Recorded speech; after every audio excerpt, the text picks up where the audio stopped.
시간 함께 읽은 하나님 말씀은 히브리서 4장 14절부터 16절까지입니다. 함께 한 목소리로 봉독하겠습니다. 그러나 우리에게는 하늘에 올라가신 위대한 대제사장이신 하나님의 아들 예수가 계십니다. 그러므로 우리의 신앙 고백을 굳게 지킵시다. 우리의 대제사장은 우리의 연약함을 동정하지 못하시는 분이 아닙니다.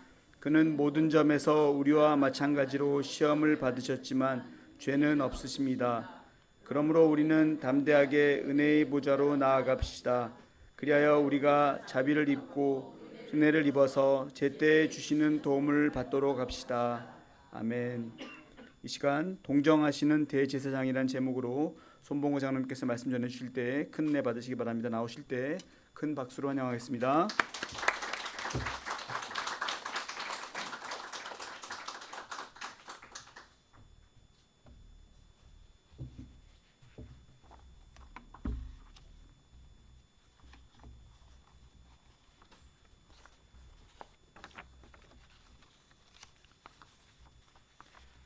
저는 요즘 우리 젊은이들 보면 아주 흐뭇한 생각이 하나 듭니다.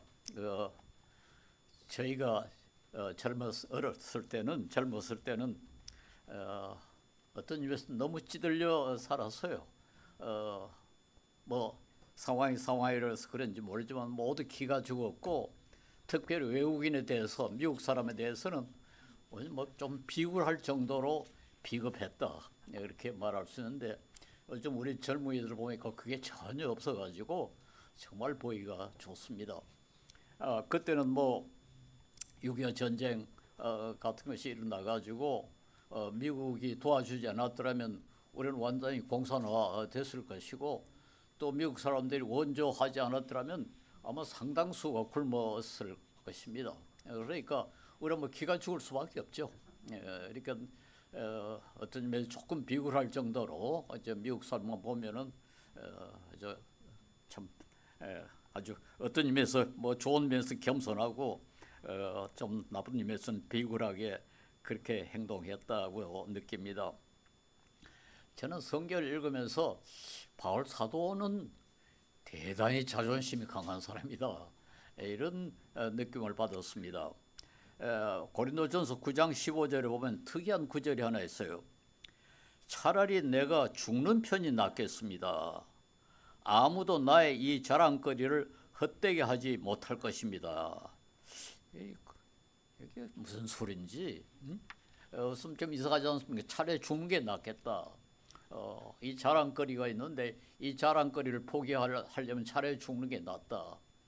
그런데 그 자랑거리가 뭔가 하니까요, 앞뒤를 읽어보면은 그때 다른 사도들은 다 교회에서 공급하는 뭐 생활비라든가 활동비라든가 그거를 받아가지고 그 활동하고 살았습니다. 근데 바울 사도는 그걸 전혀 받지를 않았어요. 자기가 일해가지고 자기 자신의 생활비, 자기 자신의 그 활동비, 심지어는 사도행전에 보면은 자기 동력자들, 동행들어 이 활동비도 바울 사도가 공급했고, 심지어는 약한 사람들, 즉 가난한 사람들 돕기조차 했어요. 그 시대는 뭐 지중해 연안이자 그 헬레니즘이 지배했던 그런 때였고, 헬레니즘은 육체 노동을 아주 천시했거든요. 이 육체 노동은 다만 노예들만, 아주 하급 사람들만 하는 것이, 자유 시민 그리고 특별히 좀 배운 사람은 육체 노동하지 않는다. 전에도 한번 말씀드린 것 같습니다만, 영어의 그 스쿨이라는 단어, 학교라는 단어가 헬라 말로는 스콜레라는 단어에서 나왔는데, 스콜레라는 건 여가라는 뜻이에요. 노는 것. 이 학교라는 건 그 노는 곳이었습니다. 그러니까 요즘 우리가 뭐 공부하는 건 아주 노동이라고 생각하는데, 그때는 정말 여유가 있는 사람이 노는 것이 학교다. 그런 정도로 육체 노동을 이렇게 무시했는데, 바울 사도는 어떻게 했습니까? 데살로니가 후서 3장 8절에 보면 누구에서든지 음식값을 값없이 먹지 않고 오직 수고하고 애써 주야로 일함은 너희 아무에게도 폐를 끼치지 아니하려 하매니. 다른 사람에게 폐 끼치지 않겠다. 이거 대단한 자존심 아닙니까? 누구의 도움도 내 받지 않겠다. 그러니까 자기가 복음을 전하면서도 그 대가를 받지 않고 자기가 손으로 일해서 그 보면 손으로 일했다고 여기 보면 주야로 일했다고 그래 있어요. 주야로 밤낮으로 일을 해가지고 자기의 생활비, 자기의 활동비, 동역자들의 활동비, 심지어는 어려운 사람들을 돕는 일에 사용을 했다. 대단한 자존심 아닙니까? 예. 제가 미국에 신학교에 가니까 처음에는 장학금을 받고 가서 아주 내가 공부를 잘해가지고 장학금 받는 줄 알았어요. 근데 나중에 보니까 그게 아니고 가난한 나라에서 왔다고 장학금을 주는 겁니다. 그래서 그때부터 장학금 받는다는 것이 얼마나 부끄러운지 자존심 상하는 거죠. 하여튼 뭐 일을 엄청나게 했습니다. 한 푼이라도 장학금 적게 받겠다고 애를 썼고 네덜란드에 가서는 대학이 장학금을 주겠다는 걸 제가 거절했습니다. 너 장학금 안 받아도 된다. 직원이 저보고 아주 교만한 놈이라고 그럽시다. 너처럼 교만한 놈은 처음 봤다. 그러더라고요. 그래서 제가 솔직하게 고백을 했어요. 내가 교만해서가 아니라 내가 자존심이 상해서 그렇습니다. 당신들이 나에게 장학금을 주는 거는 내가 공부를 잘했다고 주는 게 아니고 가난한 나라에서 왔다고 주는 거 아닙니까? 나는 그런 대우를 받고 싫습니다. 그래가지고 결국은 장학금은 못 받고 조교를 만들어가지고 일을 하도록 했습니다. 그래서 제가 조교 일을 하면서 공부를 했습니다. 이 자존심, 이건 어떤 의미에서 필요하죠. 저는 이런 자존심을 우리 젊은이들이 갖기를 바랍니다. 우리 그리스도인들도 너무 비겁하면 안 돼요. 그럼 비겁하지 않으려면은 다른 사람의 도움을 받지 않아야 되고 다른 사람의 도움을 받지 않으려면은 열심히 일해야죠. 그게 낭비하고 허랑허랑하게 살면은 하는 수 없이 다른 사람의 도움을 받아야 되고 그건 좀 비굴한 거 아닙니까? 그래서 난 그리스도인들은 자존심이 있어야 된다. 그런 주장을 합니다. 근데 문제는 이 자존심이라는 게 아주 까딱 잘못하면 교만으로 변질이 되어버릴 것입니다. 우리가 사람 앞에서는 어느 정도 체면도 세우고 자존심도 세울 수 있지만 하나님 앞에서는 그렇게 할 수 없잖아요. 하나님 앞에서는 우리 자존심 그 들어갈 자리가 없습니다. 꽤 오래됐습니다. 어떤 분이 교회 열심히 나오다가 갑자기 이제 교회에 안 나와요. 그래가지고 그 사람 보고 다시 교회 나오십시오. 그렇게 하면 됩니까? 그러니까 그분이 이렇게 말해요. 예, 나도 체면이 있어야 되지 않겠습니까? 하나님 앞에 다시는 범죄하지 않겠다고 약속을 해놓고는 또 범죄하고 또 범죄하고 그 사람이 염치가 있어야지 어떻게 이제는 창피해서 교회 못 나가겠습니다. 그렇게 말하는 거예요. 그 이야기를 듣고 나니까 그 인간적으로 존경스러워요. 그 사람은 그래도 좀 제대로 돼먹은 사람이다. 그러나 하나님 앞에서는 옳은 태도가 아니죠. 하나님 앞에서는 우리가 무슨 염치철이고 체면철이고 자존심 세우고 그런 상황이 아니죠. 우리 바울 사도 얼마나 자존심 강했습니까? 내가 잘 죽을지언정 다른 사람 도움받지 않겠다. 그래 놓고는 디모데전서 1장 15절에 보면 내가 죄인의 우두머리다. 죄인의 우두머리다. 그리고 또 고린도전서 15장 8절에 보면 맨 나중에 다리 차지 못하여 난 자와 같이 이게 조사나 그때는 조사나는 태어날 때부터 좀 저급하다고 그렇게 생각했는가 봐요. 나는 그런 저급한 사람이다. 그렇게 말했고 심지어 그 로마서 3장 10절에 12절에 유명한 구절이죠. 이건 시편의 13편 53편을 간접적으로 인용하면서 쓴 건데요. 의인은 없다. 한 사람도 없다. 깨닫는 사람도 없고 하나님을 찾는 사람도 없다. 모두가 곁길로 빠져서 쓸모가 없게 되었다. 선한 일을 하는 사람은 없다. 한 사람도 없다. 이 구절 읽으면 되게 바울 사도도 글을 쓸 때 이렇게 한 문장씩 주어 동사 이렇게 주어 수로 이렇게 간단하게 하는 글이 별로 없어요. 근데 이 구절에 보면은 아주 간단하게 말합니다. 의인은 없다. 한 사람도 없다. 깨달은 사람도 없고 하나님을 사는 사람도 없다. 모두 아주 간단하게 이렇게 하는데 이건 아주 강조한다는 뜻입니다. 이건 너무 확실하다. 그 자기 자신을 빗대도 나는 전혀 의의가 없고 하나님 앞에 자랑할 게 아무것도 없다. 완전히 쓸모없는 인간이다. 이게 하나님 앞에 우리가 취해야 할 태도라는 것입니다. 예, 우리 성경에 이런 가르침이 있으니까 물론 우리가 이런 말을 합니다만은 사실 우리가 정직하게 뭐 그리스도인이 아니라도 정직하게 자기 자신을 반성하고 살핀다면은 그렇게 교만할 수가 없죠. 뭐 여러분이나 저나 사실 다 인간 아닙니까? 저도 뭐 여러 번 설교하고 거룩한 소리 많이 하고 돌아다닙니다만은 사실 내 자신을 돌이켜 보면은 정말 형편없다. 그 영국의 시인 알렉산더 포프라는 분이 한 유명한 시구절이 있습니다. 잘못하는 건 인간이다. 인간은 항상 잘못한다. 하나님은 용서하고 이렇게 잘못하는 건 인간이요 용서하는 건 하나님입니다. 유명한 구절입니다. 우리는 모두 실수하고 모든 범죄합니다.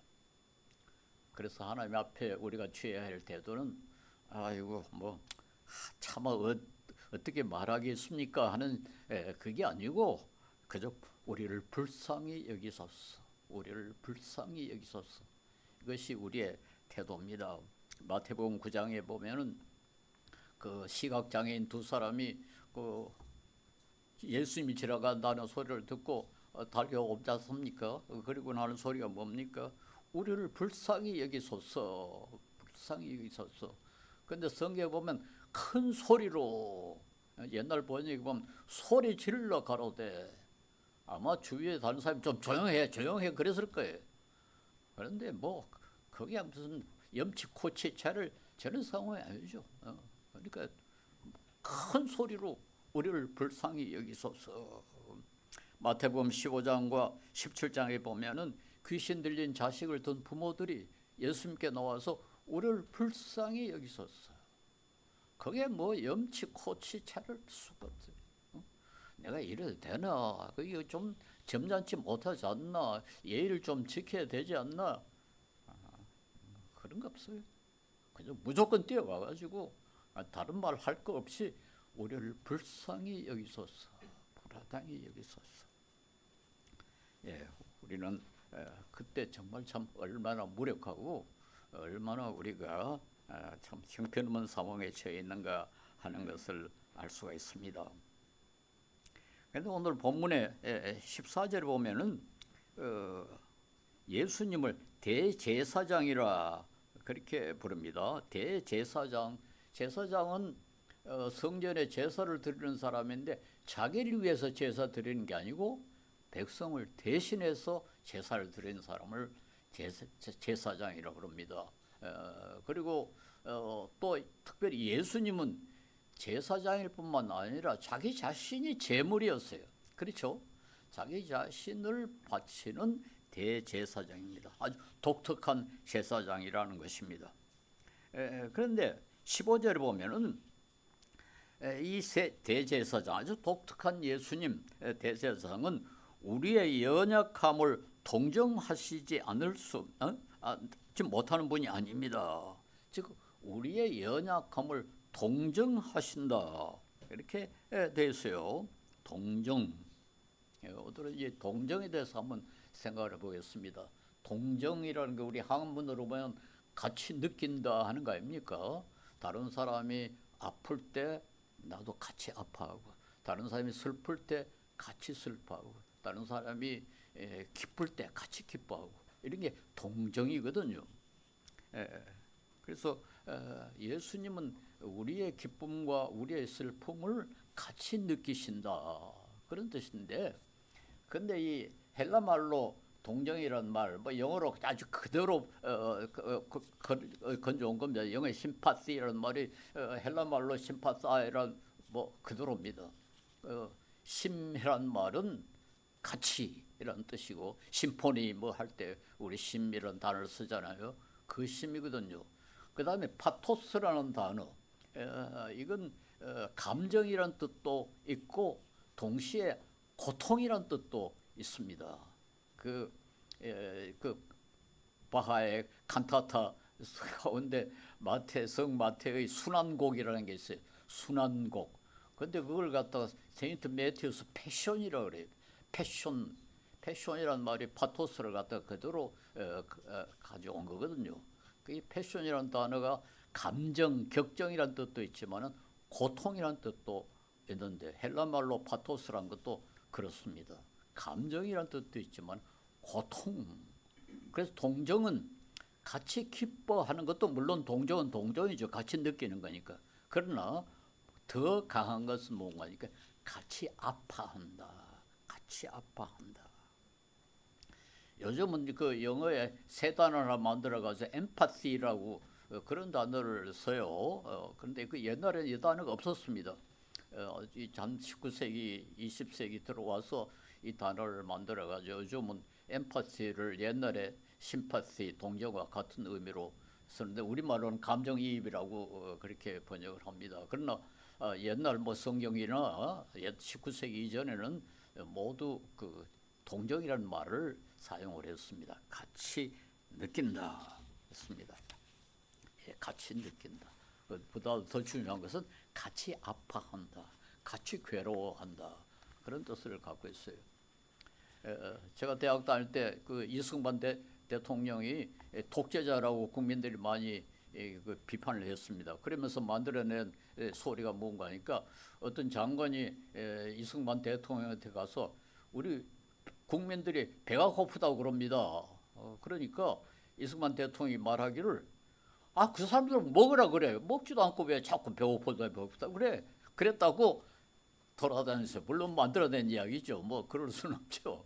이 대통령도 고생 많이 한 분이니까 뭐 그럴 수 없죠. 이렇게 이제 대통령을 비판하기 위해서 이제 그렇게 말한 건데 그때 이제 그 비판은 뭔가 하니까 이승만 대통령은 한 번도 굶을 보지 못했기 때문에 굶는다는 게 뭐를 뜻하는지도 모른다. 그러니까 그따위 소리를 한다. 이제 그렇게 비판한 겁니다. 그렇습니다. 아무튼 배가 고파 봐야 배고픈 게 뭔지를 알죠. 그저 이렇게 지나가다가 뭐 때를 좀 늦춰가지고 굶는 거 그건 진짜 굶는 게 아닙니다. 정말 없어가지고 먹을 게 없어가지고 굶어야 그게 진짜 굶는 거거든요. 저는 조금 그렇게 굶어봤습니다. 6.25 전쟁 이후에 뭐 우리 집도 가난하고 사람들이 다 지금 뭐 가난하고 그러니까 정말 먹을 것이 없어서 한번 굶어봤는데요.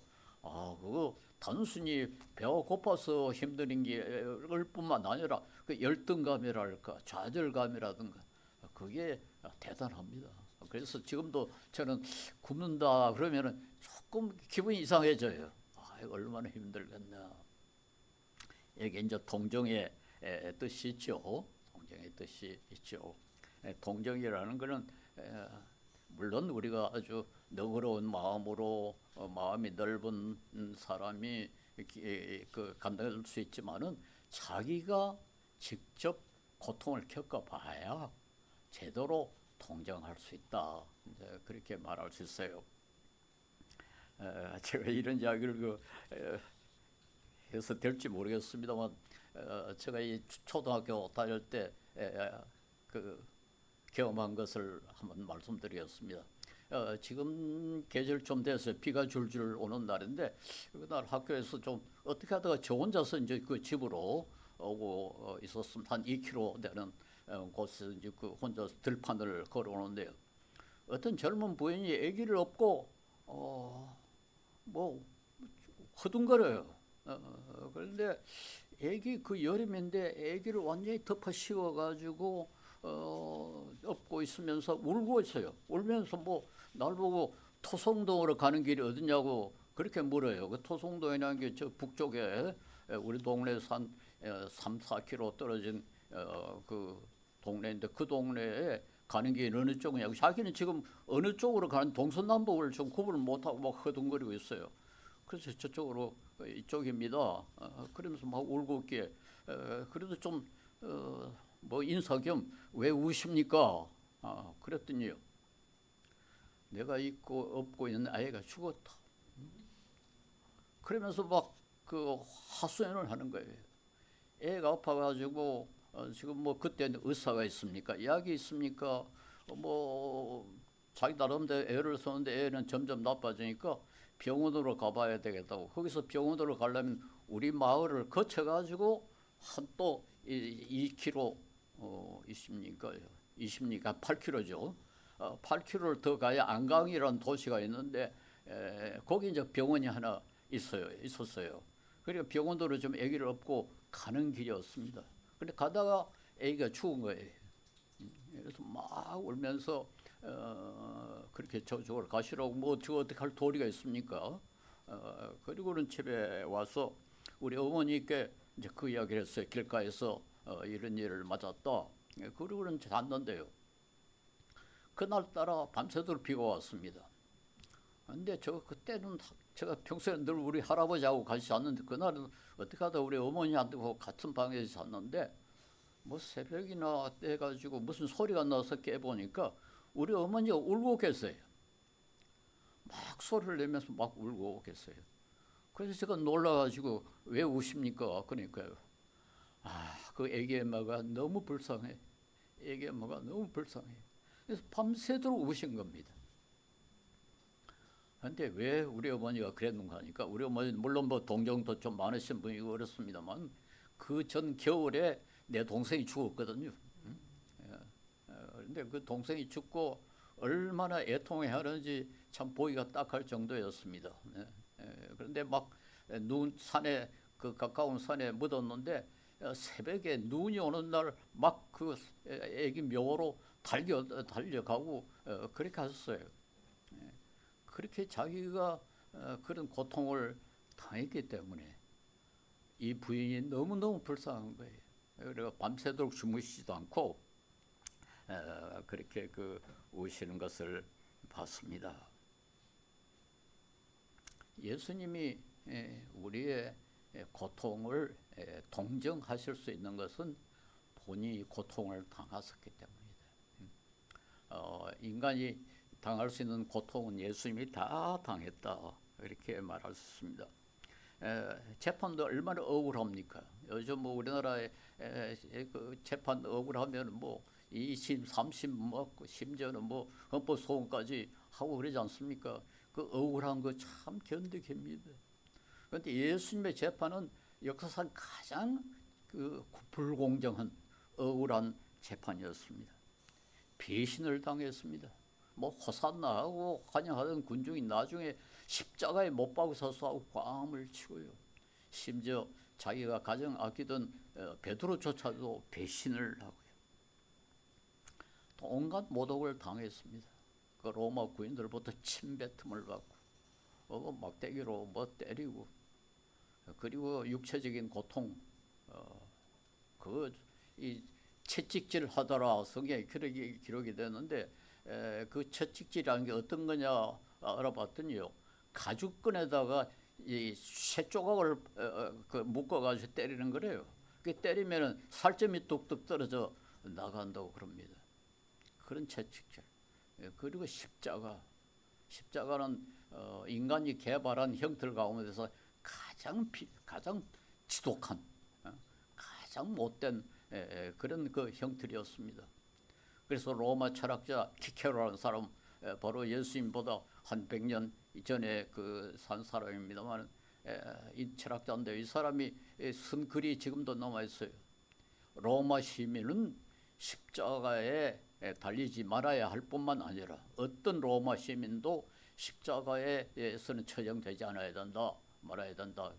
그 다음에 한 말이 십자가란 말도 입에 붙이지 마라. 그건 너무 고통스럽고 너무 치욕스러운 거다. 너무 치욕스럽고 고통스럽기 때문에 말로도 하지 마라. 그 정도로 지독한 형틀이었습니다.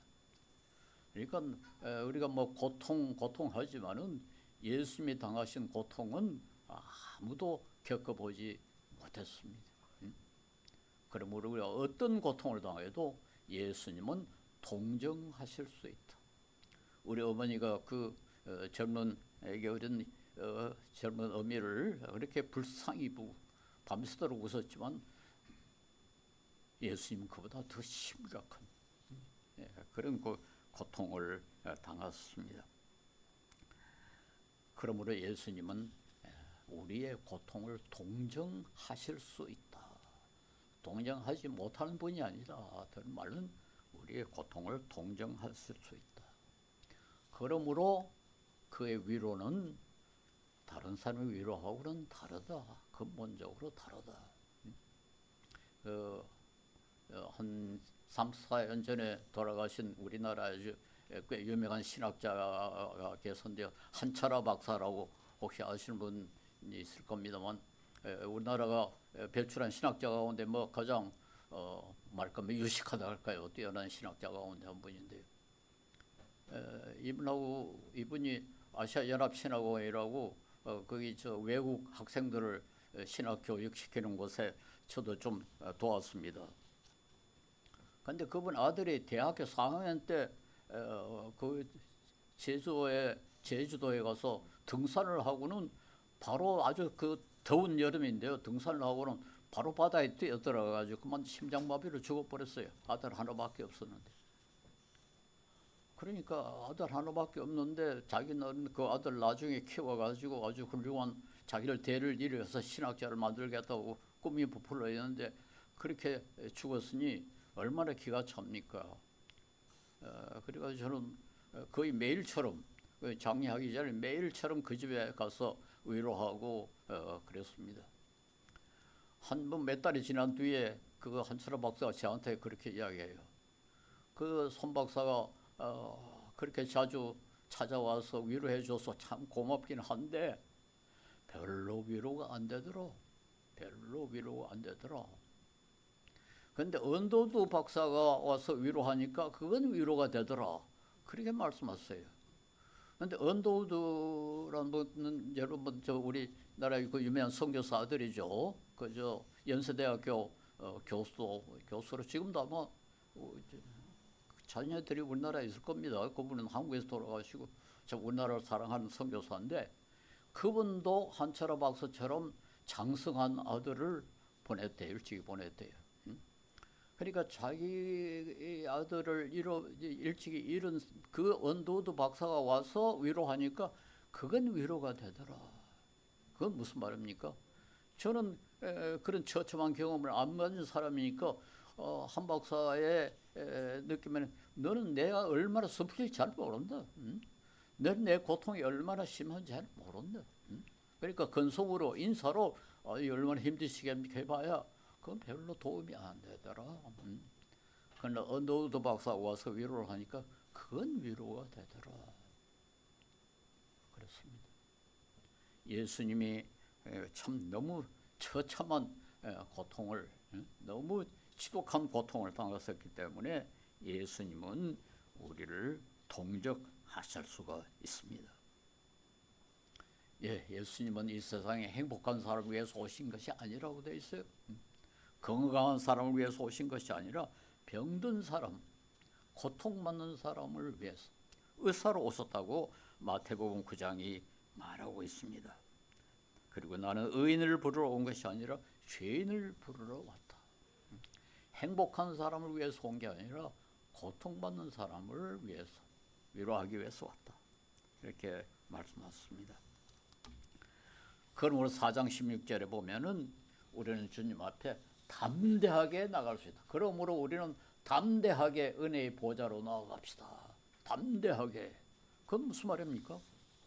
하나님 앞에 나아갈 때 머뭇거릴 필요 없다. 주저할 필요 없다. 죄송하게 생각할 필요 없다. 바로 나가라. 바로 나가라. 아주 자신 있게 나가라. 그 말입니다. 그 말은 예수님은 언제든지 고통당한 사람의 호소를 받아들일 용의가 돼 있다. 준비가 돼 있다. 그러니까 우리가 힘들 때 힘들 때 전혀 주저할 필요 없이 아주 확실하게 용감하게 담대하게 나가서 하나님의 위로를 주님의 위로를 구하고 도움을 구하라. 거기는 염치차릴 필요 없다. 거기는 뭐 자존심이니 그따위 생각할 필요가 없다. 아까 이야기했습니다만 맹인 두 사람이 소리 질러 그게 무슨 염치철이고 무슨 자존심 이야기하고 그럴 때가 아니죠. 아주 다급함. 예. 그리고 우리에게도 말씀하십니다. 마태복음 9장 12절에 너희는 가서 내가 바라는 것이 자비요 희생 제물이 아니라 하신 말씀이 무슨 뜻인지 배워라. 그건 무슨 말입니까? 우리께도 너희도 동정해라. 너희도 자비를 베풀 줄 알아야 한다. 주님만 우리에게 자비를 베푸신 게 아니라 우리도 자비를 베풀 수 있어야 된다. 예, 그리스도인들은 다른 사람의 고통에 특별히 민감해야 됩니다. 다른 사람의 행복에 같이 행복해 주는 것, 같이 기뻐해 주는 것도 아주 좋은 일이에요.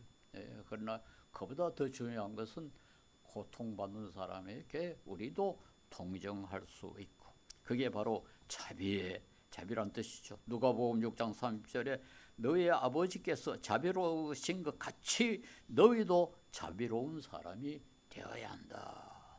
자비로운 사람이 되어야 한다. 예, 이웃의 아픔에 동정하는 사람이 예수님을 닮는 사람이다. 이렇게 말할 수 있습니다.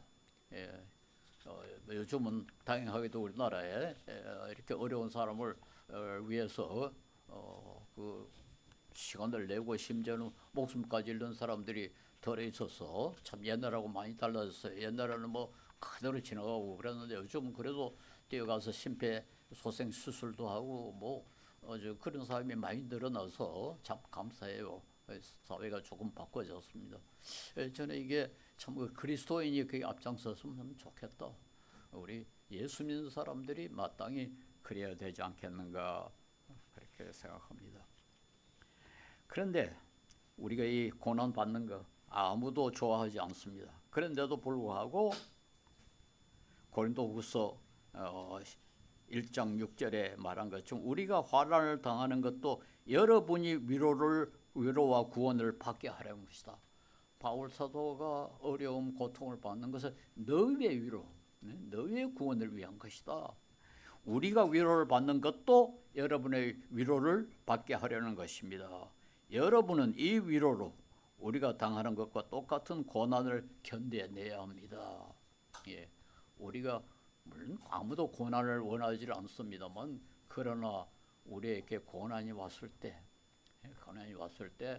그것도 하나의 훌륭한 재산이 될 수 있다. 무슨 재산입니까? 다른 사람을 위로할 수 있는 재산. 예수님과 비슷하게 되는 재산. 예수님을 닮는 특권이 될 수 있다. 그래서 저는 욥기 주석을 쓴 분의 말씀을 늘 기억합니다. 아무도 고통을 원하지 않는다. 그러나 고통을 받은 사람은 그것을 후회하지 않는다. 왜?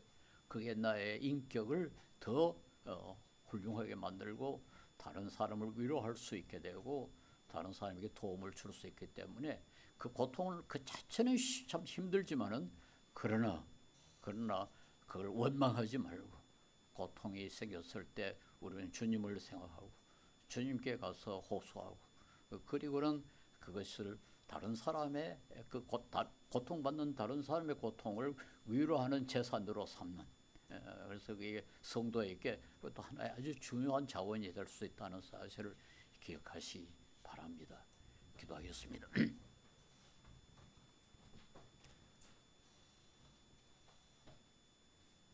자비로우신 주님, 참으로 부족하고 온전하지 못한 저희들을 주님께서 불러주셔서 주님의 이 고귀한 사랑을 조금이라도 알게 하시고 우리가 고통당할 때 피할 것을 위로받을 것을 알게 하시고 참으로 우리를 위로해 줄 수 있게 된 것, 이 하신 것 감사하고 감사를 드립니다. 주님이여, 우리에게도 능력 주셔서 주님과 같이 고통받는 사람을 위로할 수 있게 하시고 조금이라도 주님 모습을 닮을 수 있도록 우리를 성장시켜 주시고 성화되게 하여 주시옵소서. 예수님 이름으로 기도합니다.